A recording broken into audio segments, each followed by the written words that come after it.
आज की इस क्लास के अंतर्गत कक्षा 8th के लिए साइंस का वार्षिक परीक्षा की तैयारी का जो हमारा प्रश्न पत्र है सेट डी, उसको हम कंप्लीट करेंगे। तो मैंने आपको बताया है कि मैं आपको वार्षिक परीक्षा की तैयारी के लिए मोस्ट इम्पोर्टेंट क्वेश्चन हर एक सब्जेक्ट के दूंगी। तो 4 सेट हम पढ़ेंगे, जिसमें से हमने तीनों सेट कंप्लीट कर लिए हैं। Set A, B, C full solution मैंने आपको दिया है, आपने कंप्लीट भी कर लिया होगा। आज हमारा चौथा सेट डी रहेगा, जो भी आपका फुल सॉल्यूशन सहित रहेगा। तो पूरा वीडियो लास्ट तक देखिए। समय आपका 3 घंटे का रहेगा और पूर्णांक आपके 60 रहेंगे। तो बिना किसी देरी के प्रश्नों की ओर हम बढ़ते हैं। बहुविकल्पी प्रश्न हैं आपके 1 से लेकर 5। 5 सही विकल्प दिए गए हैं आपको 1-1 अंक के। निर्देश आपको दिया गया है, प्रश्न को पढ़कर नीचे दिए गए विकल्पों में से सही विकल्प चुनकर लिखिए। तो पहला प्रश्न है, पहेली जल की कमी वाले क्षेत्र में रहती है। पहेली, यहाँ पे कोई किसी लड़की का नाम नहीं लिया है, यहाँ पे पहेली नाम से पूछा गया है। पहेली जल की कमी वाले क्षेत्र में रहती है, यानी कोई लड़की है जो क्या है, ऐसी जगह पे रह रही है जहाँ पे जल की कमी है, पानी कम है। वहाँ सिंचाई के लिए किस विधि का उपयोग करें?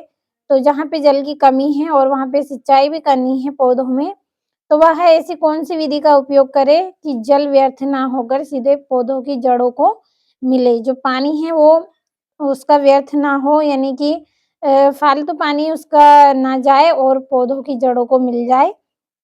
तो उसके लिए उसे ड्रिप तंत्र विधि का उपयोग करना चाहिए, ताकि जो जल है वो व्यर्थ ना जाकर सीधे पौधों की जड़ों को मिले।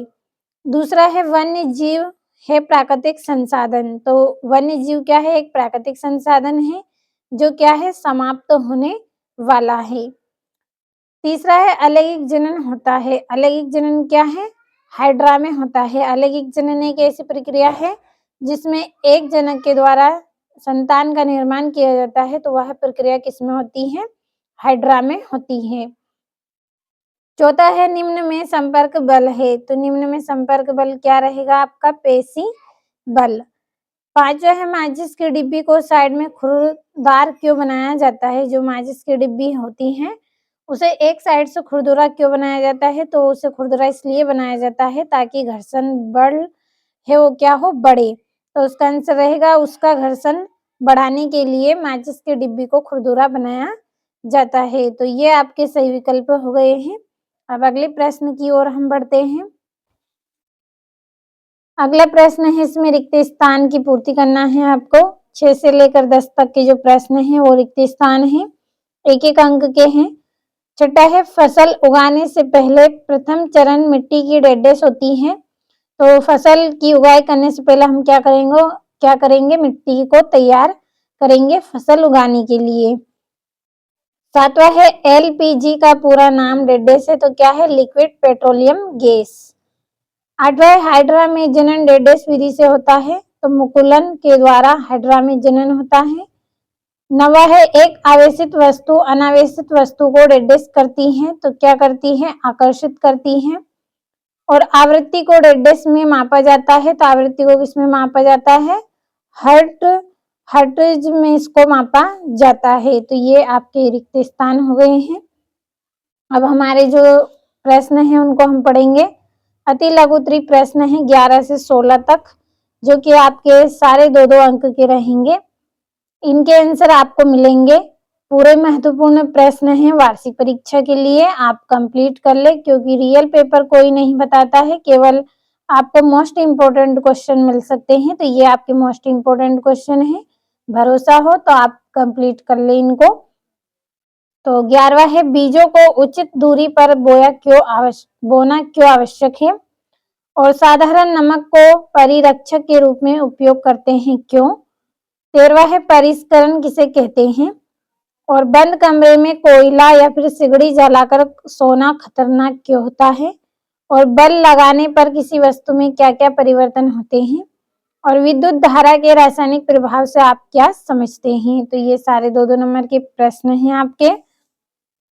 और ये लघु त्रि प्रश्न है 17 से 22 तक, जो कि आपके 3-3 अंक के हैं। 17वां है मित्रवत सूक्ष्मजीव क्या होते हैं? इनके उपयोगों को सूचीबद्ध कीजिए। 18वें में निम्न पर टिप्पणी लिखिए। विश्व उष्ण या फिर ग्लोबल वार्मिंग और अम्ल वर्षा। 19वां है कायांतरण किसे कहते हैं? मेंढक जीवन चक्र की विभिन्न अवस्थाओं के नाम क्रमानुसार लिखिए। 20वें प्रश्न का आ है हवाई जहाज की आकृति पक्षी की आकृति के समान क्यों बनाई जाती है? बा है एक हवाई जहाज और पक्षी की आकृति में समानता को एक चित्र द्वारा दर्शाइए। और 21वां है आवासीय क्षेत्रों में ध्वनि प्रदूषण को कैसे नियंत्रित किया जा सकता है? कोई 3 उपाय आपको बताना है। 3-3 नंबर के प्रश्न हैं, पूरे मोस्ट इम्पोर्टेंट हैं। और ये आपका यहाँ से 22वां चित्र में दर्शाई गई व्यवस्था में चुंबकीय सुई विक्षेपित नहीं होने के कोई 3 कारणों को लिखिए। तो ये आपका चित्र है।